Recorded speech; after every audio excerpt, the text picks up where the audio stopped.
Well, I want to start off by saying you could be sitting in this spot instead of me sitting here, because journalism was initially your dream. Well, print journalism was my dream, though, so I wouldn't have been in front of the cameras. I was going to be, sitting behind a desk in a newsroom somewhere, not sitting on camera like this.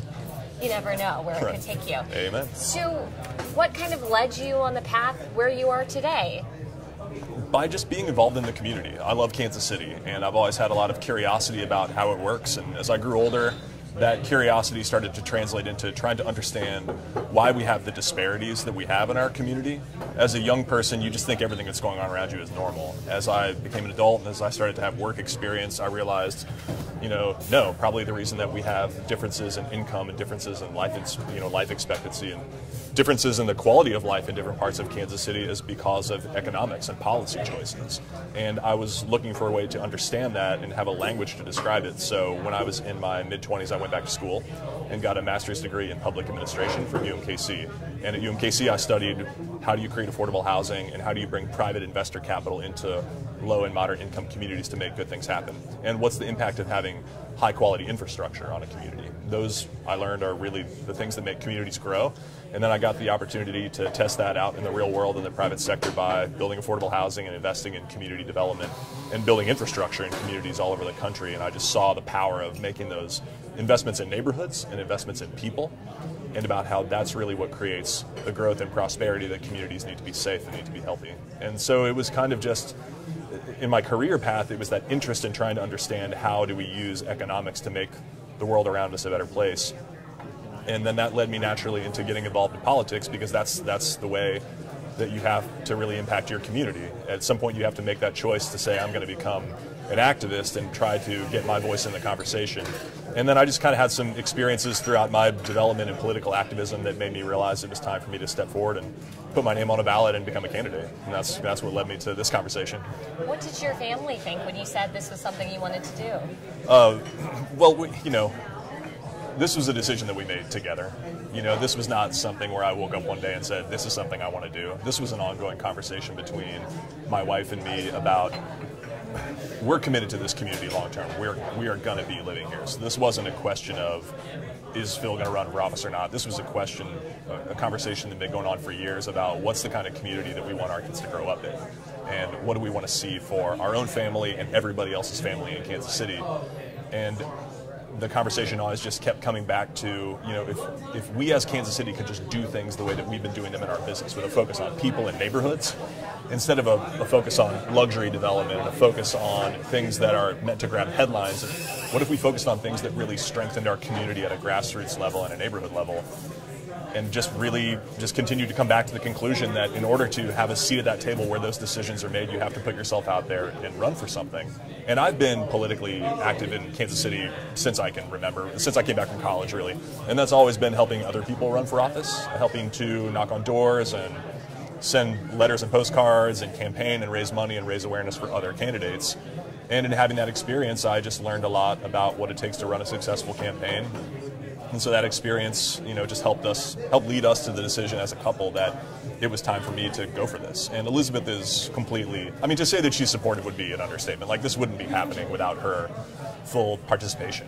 She's just a really good leader and decision maker, and is really committed to this community the same way I am. And so we decided to just go for it. And what we found is that it's a lot of work, but it's a lot of fun. Kansas Cityans really welcome you into their life and their community, and people are very open with you when you're running for office. They tell you a lot about what's going on in their life. And so it's been this great experience for me as a person to deepen my understanding about what's going on in our community. But it's also fun, I like having my daughters and my son with me as I do this, because they're getting to understand their community in a way that not all kids get to see. Not every kid who's grown up in Kansas City gets to experience every single different part of our community all the time. When you run for office, that's what you got to do. And when you're the child of someone who's running for office, you kind of have to tag along. And I'm glad they're getting that experience. And I'm really proud of them of how they've adjusted to it. It's been cool to see them grow as this process goes on too. You and Elizabeth are really partners in every sense of the word, professionally, personally. Yeah. Tell me kind of about your day-to-day, how you guys work with each other. So I get up super early, and depending on the day, my daughters sometimes get up early, but my son and I are the early birds. We're up at like 5:30, 6 in the morning, Then we kind of go wake everybody else up around 6:30. I do the morning routine. I do breakfast. I get everybody fed. I get everybody dressed and off to school on time. And then Elizabeth and I, we see each other out at the office. And so then our day-to-day is that we collaborate in running this small business that's called Travoy. And Elizabeth is the CEO of the company. So she's making decisions about staffing, she's making decisions about the direction of the company, and my role as president is really about going out and bringing opportunities to our company, finding communities that need development, finding investors that are looking for investment opportunities, and connecting people that would never otherwise meet. And so day to day, during the office, it's crazy because we're all just kind of, running around trying to get everything we can done. And then we, around 5, we start taking the kids to whatever their activities are. And as often as the campaign allows, we try to commit to having dinner together as many nights of the week as we possibly can. And then before you know it, it's bedtime, and everybody's worn out, and you crash and get everyone's teeth brushed and get everybody their books read and get everyone's homework done. The older kids are starting to have homework. Yeah. And then the house gets quiet for a little bit, and that leaves enough time to have a conversation or, watch an episode of Veep, or Victoria is what my wife is into right now. She really likes Victoria. I'm kind of going along with Victoria. Yeah. And then it's, lights out and start the whole show all over again the next day. Wow. So I see, because you're drinking this, you're a coffee drinker? I'm a coffee drinker. Big fan. Why did you choose Second Best Coffee? So I love Second Best, and it's been cool to see this company grow. So it used to just be this one storefront right here, and they expanded over to this whole new area right here. And I just found that I had gotten used to, in my downtown commute, going to just coffee shops in Midtown Plaza downtown, and I noticed this new place out here one day when I was coming south, and it's kind of in my loop of where I go. And especially as part of this campaign, I've been spending a lot of time in South Kansas City, a lot of time knocking on doors, a lot of time talking to people in neighborhoods, because something interesting is going on in this part of our community. We have aging infrastructure that has been neglected for a very long time because the infrastructure has not been a priority for City Hall, and it needs to be. And as I knock on doors, I hear complaints from people of, hey, my sewer line is backing up into my basement, and I'm having to come out of pocket to fix it, and that's wrong. And what I'm trying to share with people is, you can do something about this. You can vote to have new leadership and a change in leadership that actually prioritizes what's important in your neighborhood. And that we're getting a very good response to that, because I think people are really hungry for a campaign to come engage with them on a personal level, in person, and to listen to them and let them know that, I hear you saying your voice is not being heard at City Hall. I want to be a vehicle for your voice to be heard in city government. And so as we have more and more of those conversations, it pulls me more and more past 85th and Warnell early in the morning, and I know that I can come and get a good, strong cup of coffee to fuel me for the day. Yeah. But I like the bird. I like the name. Yeah. It's a modest name. Second Best Coffee, right? You mentioned infrastructure just now. I'm curious, what would be some of your top priorities for infrastructure once you got into office? Number one is just making it a priority, because infrastructure is the foundation for all the other economic development we have in Kansas City. But infrastructure looks different in different parts of town. South Kansas City, it's water and sewer infrastructure that's the biggest need. North of the river, sidewalks so kids can walk to school, that's a major need. On the east side of our city, and in the North Lane too, getting the trash picked up on time continues to be a huge issue. These are basic things that people are already paying for in their taxes. They need to be able to see value in their neighborhood. The way that I approach development in my career is not by trying to have one approach that's a one-size-fits-all for the entire community. You have to listen to neighborhood leaders, empower neighborhood leaders, and they will tell you what the needs are in their community. The mayor doesn't have to figure all this stuff out himself or herself. The mayor needs to listen to community leaders who live the closest to where the issue is, support them as they rally their community around a vision for what they want to see, and then bring the resources to make it happen. Yeah. One thing that I spend a lot of my time working on, as you've probably seen, is the new airport. So far, what have been your thoughts watching everything unfold with the procurement process and now kind of where we are today? I support a new single terminal. I want a better KCI. I'm very unhappy with how this process has gone. It has lacked transparency. It has lacked accountability. This process was begun in secret, and that secrecy just continues to be followed by confusion and mixed messages. So I share the anger and the frustration of the voters when it comes to this issue, and what it's going to take to get it back on track is someone who has experience in the private sector building major infrastructure projects, because what I know is they're always difficult. There are always unexpected twists and turns. The reason that they have been so bad on this project is the lack of transparency with the public, and that no one is being held accountable for it. And that's something that you just learn as a business leader, is that you be transparent with your investors and your partners and the people who work with you about what your goals are. That makes it a lot easier for everybody else to buy in and support you getting there. And then the leader, has to be the person that's held accountable for success or failure. So once getting into office, how would you kind of steer the ship? What would you be doing differently to keep this project on track and to increase that transparency? Communicating more frequently with the public about it. Stop doing things behind closed doors, and focus on the fact that we're not just building an airport here. This isn't just a piece of infrastructure. This is Kansas City's front door to the world. And this is also an opportunity, really a once-in-a-generation opportunity, to do an economic development project that can transform communities around Kansas City by creating jobs. What it really brings into stark relief, though, is the gap between the skills training that our workers have had and the jobs that are available in Kansas City. We need a much bigger focus on workforce development in Kansas City.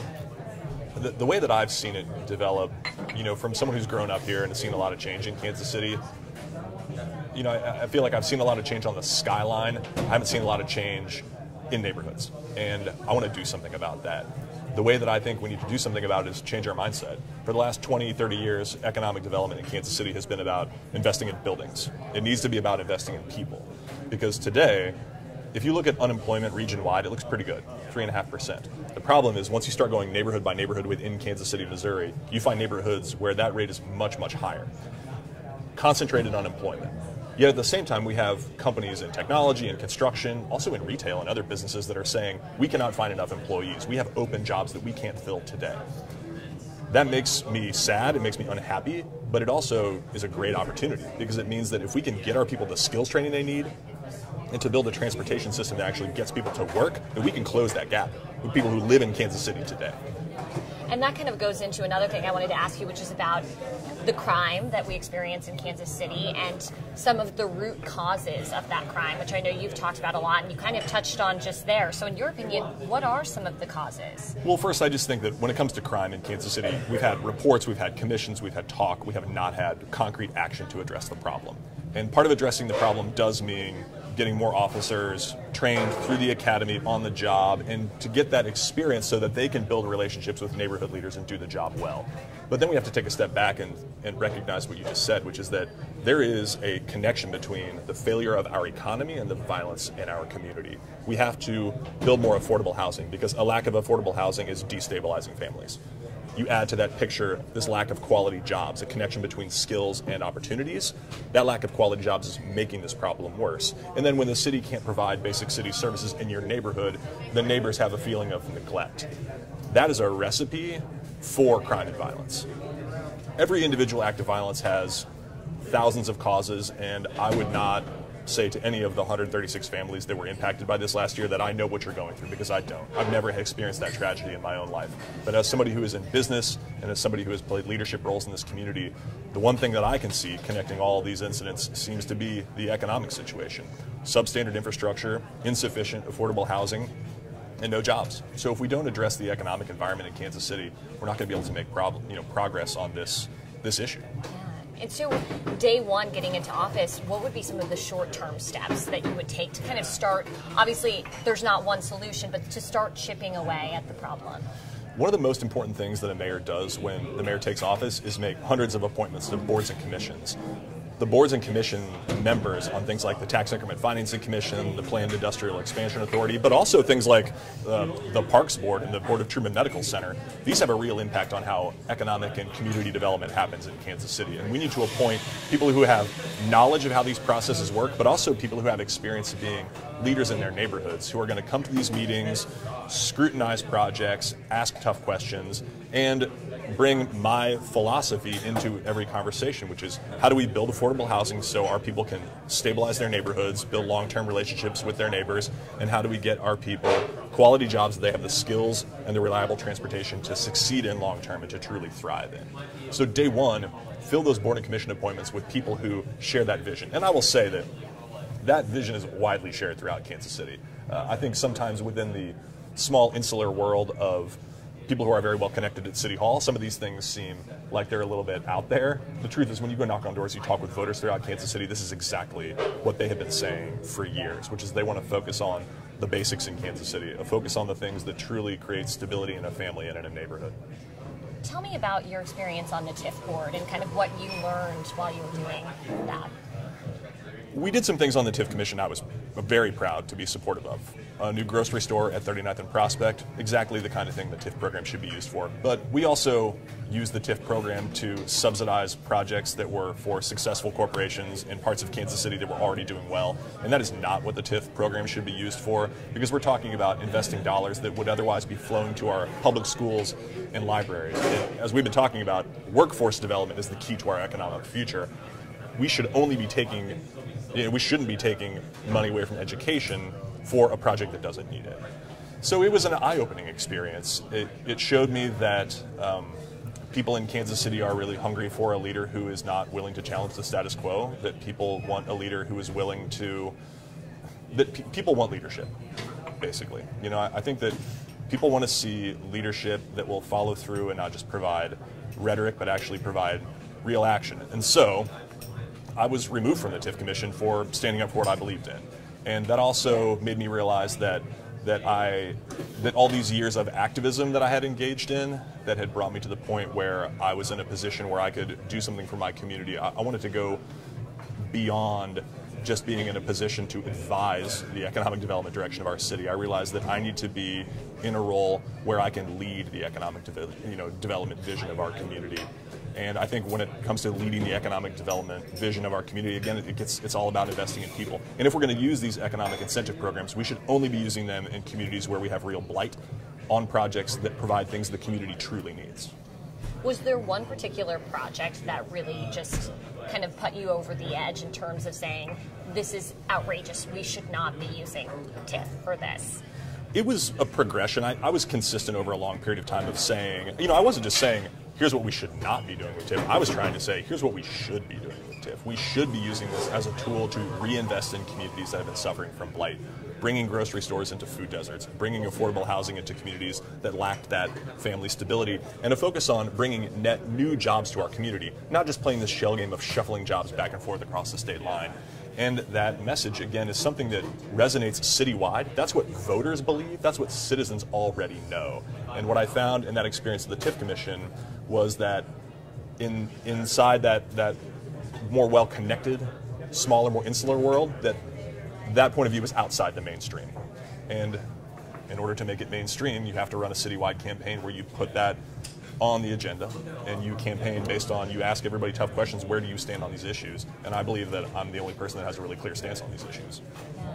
Which projects, if you don't mind just listing a few, that kind of led to this progression of you not being okay with what was going on? Well, where things eventually came to a head for me on the TIF Commission was a project in the Crossroads that, so my business is based in the Crossroads. We did a multi-million-dollar renovation of our own building without any tax incentives.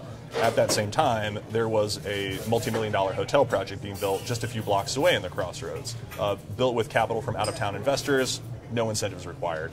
All of this activity taking place in the shadow of the Kaufman Performing Arts Center, which is a world-class jewel and a sign that the Crossroads had gone through this amazing revitalization, which I will readily admit in the early days relied heavily on tax incentives. We should have used tax incentives in the early days of downtown revitalization because they were required.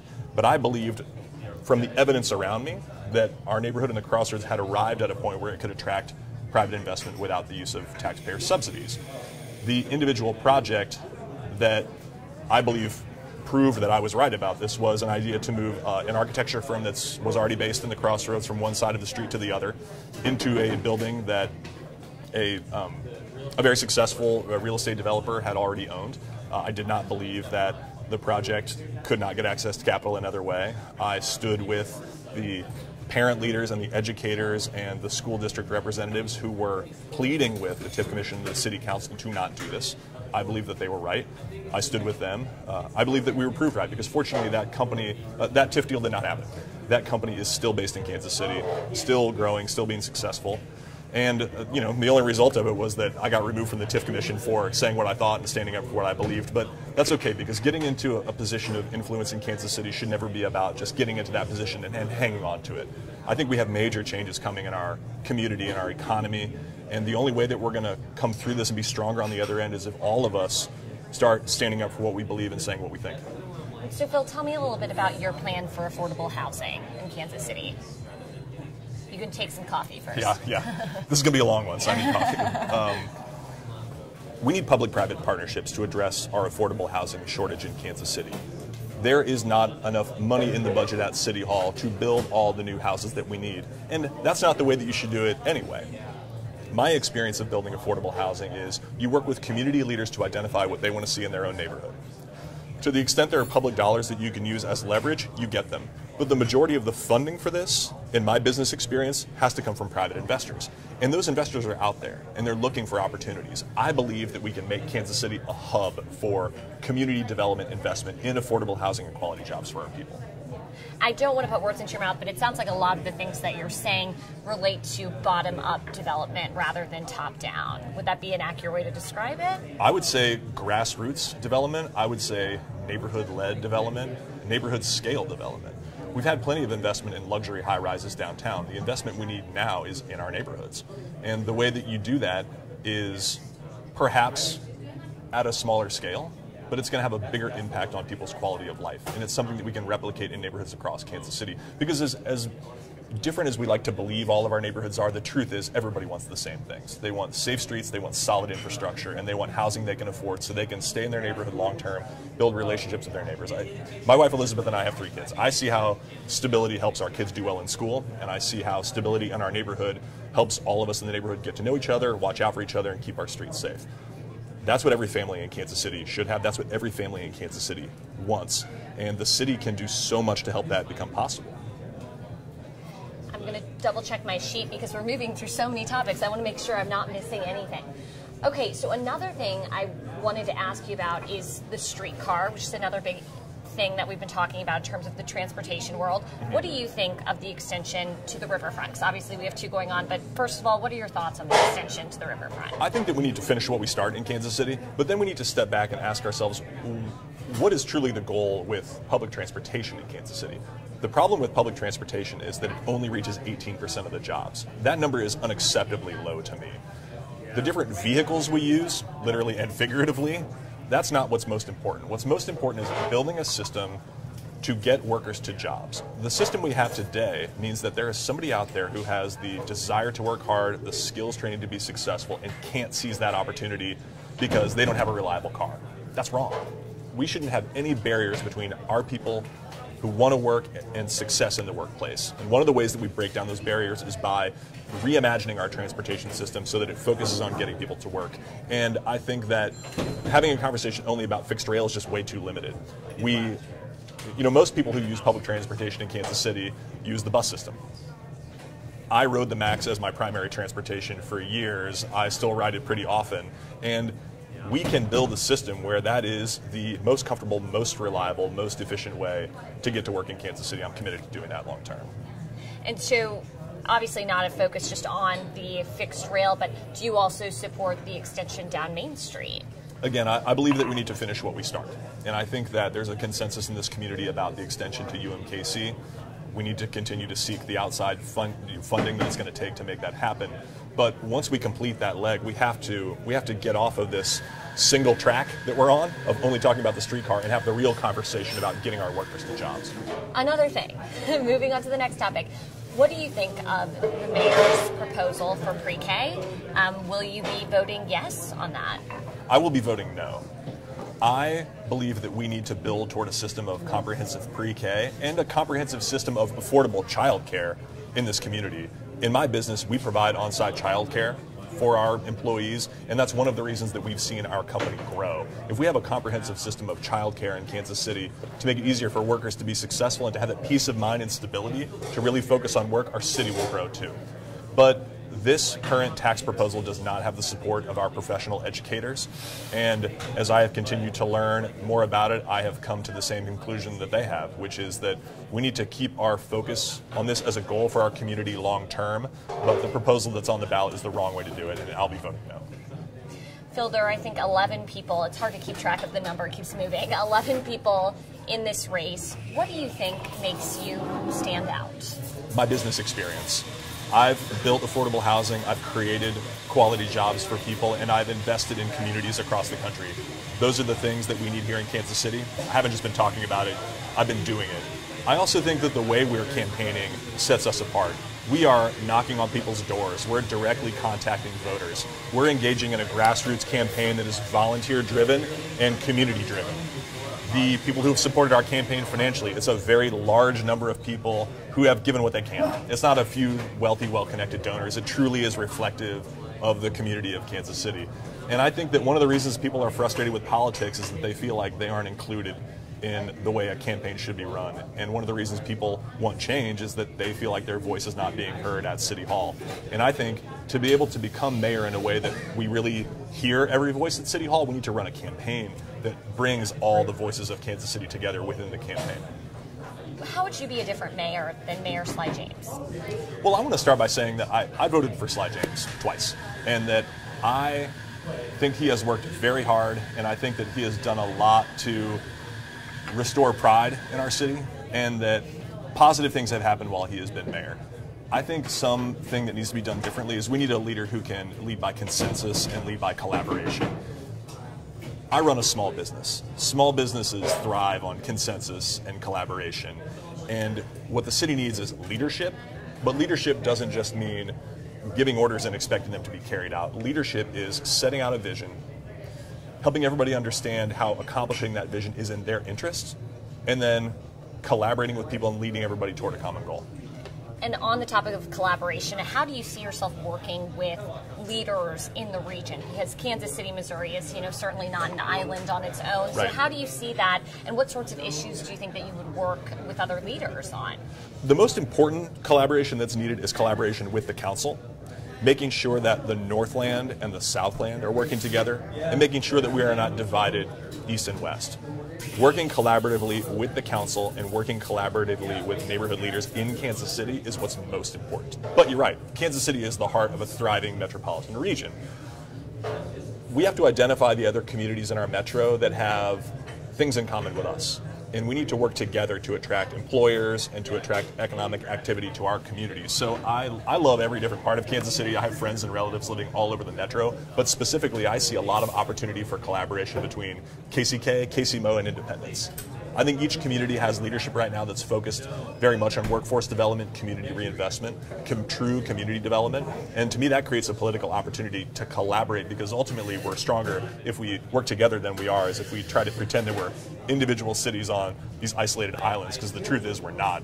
When you think about how you live your life, where your family is, where you work, where you worship, where you shop, we cross back and forth over the river and the state line all the time without thinking about it. And so why do we let those boundaries dominate our politics so much?